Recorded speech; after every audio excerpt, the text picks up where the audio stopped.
So I think it's safe to assume that most of you watching this have probably heard of Olight, seen an Olight ad, come across Olight products in social media feeds, etc. And that's because Olight makes a large variety of products. They've been around for a bit. They make anything from lights to lasers, general purpose EDC gear, outdoor gear, you name it.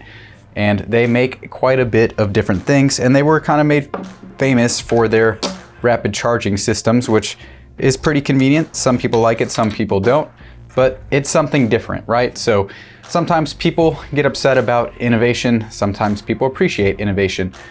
All that to say, I have a handful of Olight products. I personally haven't had issues, and I use Olight products because they're pretty good at offering you decent specs and overall reliability for what I consider to be fair prices. Now, Olight, as I'm sure you can tell from the title, has done something different. They've added to their catalog of products, and that is their Osight. And in typical Olight fashion, you do have a charger. I wanted to test the Olight Osight and see how reliable it is and how it performs in a series of metrics. So in typical 4Mar Ranch fashion, we're gonna go through this in detail, so that's actual analytics and not just my opinions. So the video will be segmented if you wanna skip around. But in short, I was actually pretty pleasantly surprised by how this thing performs. Thought I would take you on a quick unboxing journey with me so we can take a look together. So your typical literature. And here we are, immediately presented with the Olight Osight. Say that 3 times faster, right guys? So initially, pretty impressed by how big that window is. Hopefully you can see there is minimal tint looking through that glass onto my tabletop here. This also feels incredibly lightweight, but let's not take my word for it. Let's use actual data and not opinions on this channel. 47 grams, 48, with the battery obviously installed. Battery is not removable on this unit, and we'll get into that here in a second. Now, one thing I like to look at when it comes to these optics is the amount of aluminum or material that they use in the actual frame itself. And I will say that the Olight didn't skimp out. This frame looks like it's suitable thickness to expect reasonable durability. The glass also feels reasonably thick as well, so not super thin. I'm not going to intentionally torture test this, but I will use it in the real world and see how it holds up. But from just purely evaluating it in my hands here, it looks pretty good and it seems like it's built pretty nice. Just gonna go ahead and get a feel for the turrets. Nice tactile clicks, solid adjustments, and there is not play in between the adjustment increments, so that's all good signs. Pretty simple interface. Your typical plus and minus button, which activates the green dot, which looks a lot bigger on camera at this angle and focal length. It is a 3 MOA green dot. Pretty crisp, where you're actually magnified into it, the reflection right now, so you can see this is actually a pretty good demonstration of how crisp the edges are on that reticle. Back to that sight in a second. This interesting contraption here is actually a charger. So there's a battery in this, there's a USB Type-C port, and in typical Olight fashion, you have a wireless charging pad. So when this is mounted, basically we'll slide this cover over and it's gonna start charging your sight. Now, I do wanna point out that the optic has a 50,000 hour life in brightness setting 3, and it can go up to 70,000 hours on a single charge. So you're not gonna need to use this charger very often, and that is kind of interesting to me that they put so much emphasis in the charging capability, because I think it's a non-issue, but since the battery is not removable, eventually you will need to charge it. So every few years, don't lose this guy because you'll want to charge it.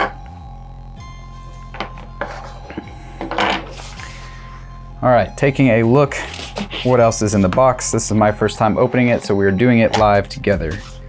Looks like a USB Type-C cable was included with what also looks like the actual zeroing tool. You did a pretty nice job on the actual packaging, guys. If you care about that kind of thing. So yep, there's our USB Type-C and a nice little tool with a hex side and a flathead, so you can make your zero adjustment, and I'm assuming this is going to be for the mounting hardware itself. So you have a nice organizational tray of all the different thread patterns you might need to mount this to your various platforms of choice. This is actually probably the nicest configuration of mounting hardware I've ever opened to date. So far, Olight is killing it with the packaging and presentation of things.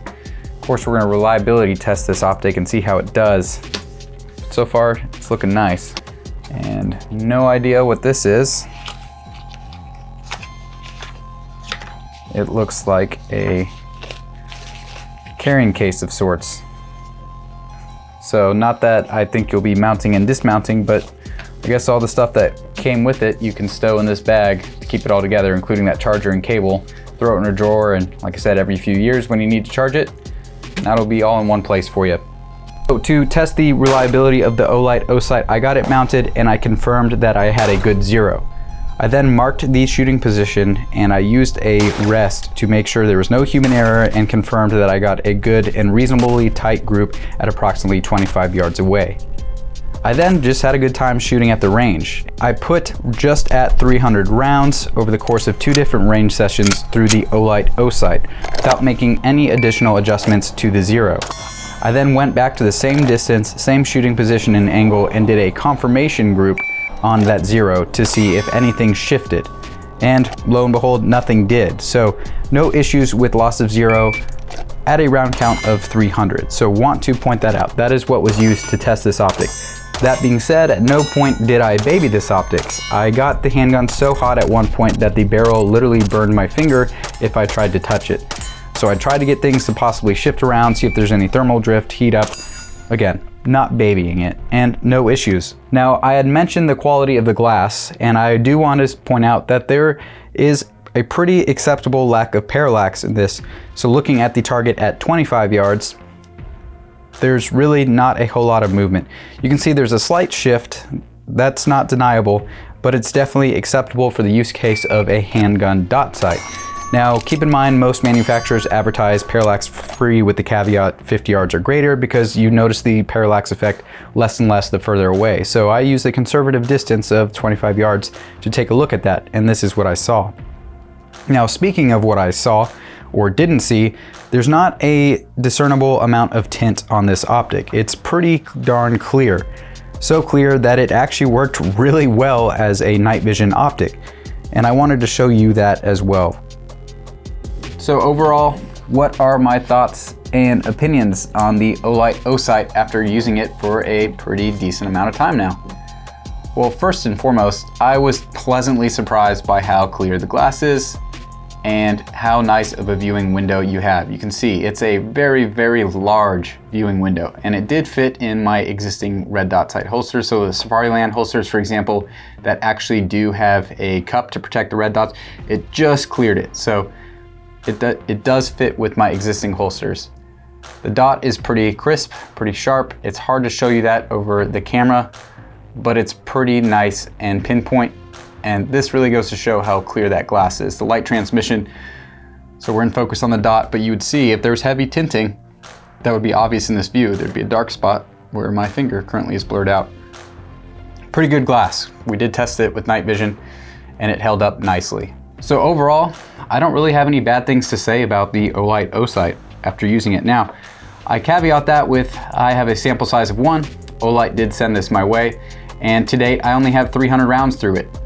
And to people that don't shoot a lot, that might be a high round count.